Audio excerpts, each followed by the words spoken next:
আসসালামু আলাইকুম গাইস, তোমরা সবাই কেমন আছো? আলহামদুলিল্লাহ আমিও ভালো আছি।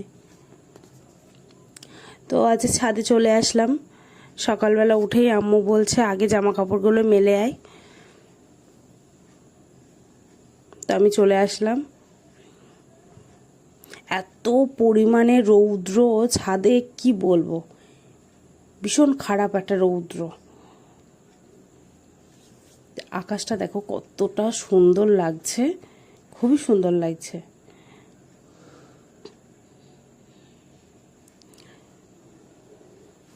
তো আমি বালিশের অরগুলো মেলে দিচ্ছিলাম। আকাশটা আমি ভিডিও এডিট করার সময় যতবার দেখছিলাম এত ভালো লাগছিল। আর দেখছো আমি ছাতা নিয়ে চলে এসেছি।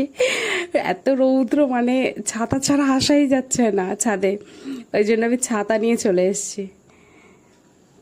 যেই ছাদে ওঠে তো ছাতাটা হাতে থাকবেই তার। আর আমি রাগ করছিলাম, তাই আম্মু বলছে ছাতা নিয়ে যা, তাই আমি ছাতা নিয়েই চলে এসেছি। বালিশের অরগুলো মেলে দিচ্ছি। কি রৌদ্র, এত রৌদ্র বলার কথা না। তো তারপর বিঙ্গরাজগুলো তুলে নিলাম। আজকে হেয়ার প্যাক বানাবো। তো জামা কাপড়গুলো সব মেলা হয়ে গেছে। এবার তারপর দেখো পানি দিয়ে নেব। হলুদ বসিয়েছিলাম মনে আছে তোমাদের? তো ওতে একটু দিয়ে দিচ্ছি। দেখছি একদমই রৌদ্র পড়েছে, একদমই নেই, শুকনো হয়ে আছে, ওই জন্য তো এটা তুলে নিয়েছি। তুলে নেওয়ার পর ভালো করে পরিষ্কার করে নিয়েছি, কেটে কেটে নিয়েছি যতটা নেবো। তারপর ওটা ভালো করে ধুয়ে তারপর মিক্সচারে দিয়ে দেব। তো আমি দিয়ে নিচ্ছি। দিয়ে অল্প সামান্য পানি দিয়েছিলাম। পানি না দিলে মিক্সচারে হবে না, একদম অল্প সামান্য দিয়েছিলাম। দেওয়ার পর দেখো মিক্সচারে করে নিচ্ছি। রস হয়ে গেছে বোধহয়, হ্যাঁ পুরো হয়ে গেছে। আগেও কিছুটা করে রস বের করে রেখেছিলাম, আর এইগুলো এখান থেকেও বের করে নিচ্ছি। একদম ভালো করে নিংড়ে নিচ্ছি, একটু রস যেন না থাকে, ওরকমভাবেই পুরো রস একদম চিপে চিপে বের করছিলাম। এখান থেকেও নিয়ে নিচ্ছি। দেখো অল্প একটুখানি আমি শুধু নিংড়েছি, আমার হাতটা এতেই কালো হয়ে গেছে।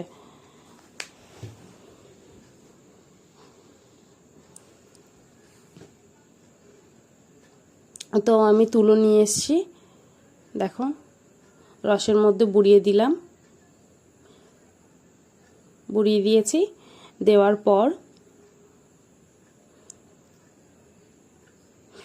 পর দেখো আমার চুলের গোড়ায় লাগিয়ে নিচ্ছি রসগুলো, চিপে চিপে পুরো শীতেতে লাগাচ্ছি।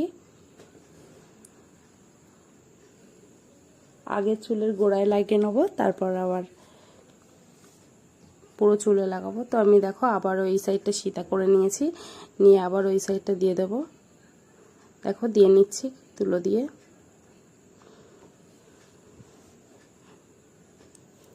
দেখো আবারও সীতা করে নিচ্ছি। দেখো গড়িয়ে এসছে পুরো, এমনভাবে দিচ্ছিলাম রসটা গড়িয়ে এসছে, একদম কালো রস একদম গড়িয়ে এসছে মুখে।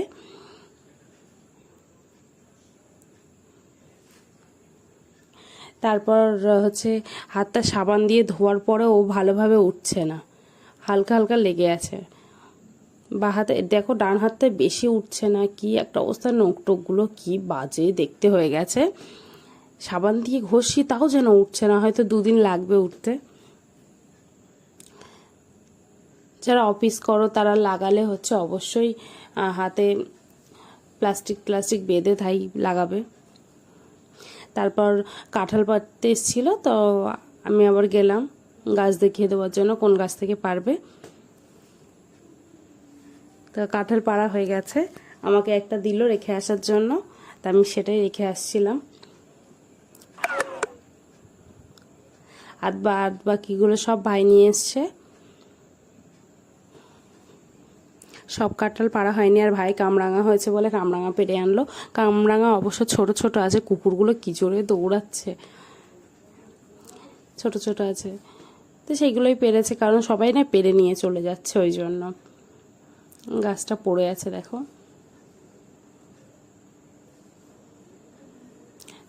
তারপর এই একটা কাঁঠাল গাছ, এতেও অনেক কাঁঠাল হয়েছে, অনেক কাঁঠাল হয়েছে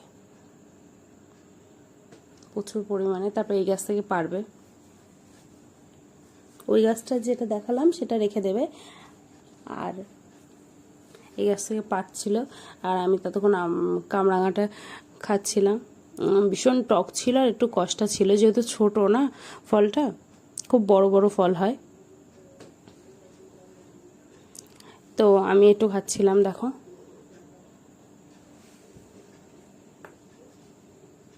তারপর নিয়ে চলে আসছিল, দুটো হাতে দুটো ধরে নিয়ে যাচ্ছিল, আর আমি একটা এই আরেকটা নিয়ে গেলাম। তারপর বিকালবেলা ছাদে উঠেছিলাম, বিকেলবেলা ছাদে উঠে মনটা এত ভালো হয়ে গেছে, দেখো কত সুন্দর লাগছে না। আমি দেখে আগে ফোনটা নিয়ে এসেছি যে ক্যাপচার এটা করতে হবে, কতটা সুন্দর। ক্যামেরায় তোমরা অতটা বুঝতে পারছো কি জানি না ভিডিওয়ে, কিন্তু সামনাসামনি খুবই সুন্দর লাগছিল, এত ভালো লাগছিল, একদম অন্যরকম লাগছিল,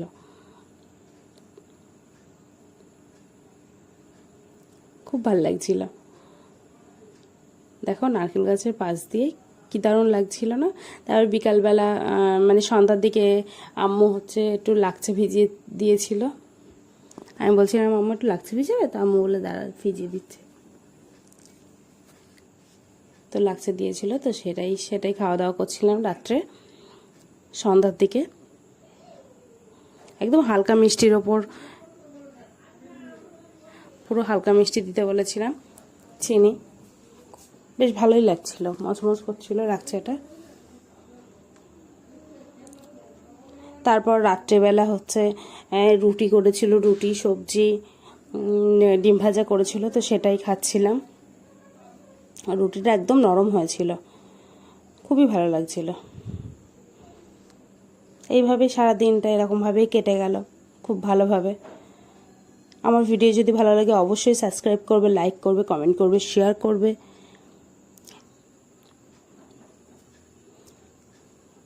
তো ডিনার আমার কমপ্লিট হয়ে গেছে, নেক্সট ভিডিওয়ে দেখা হবে।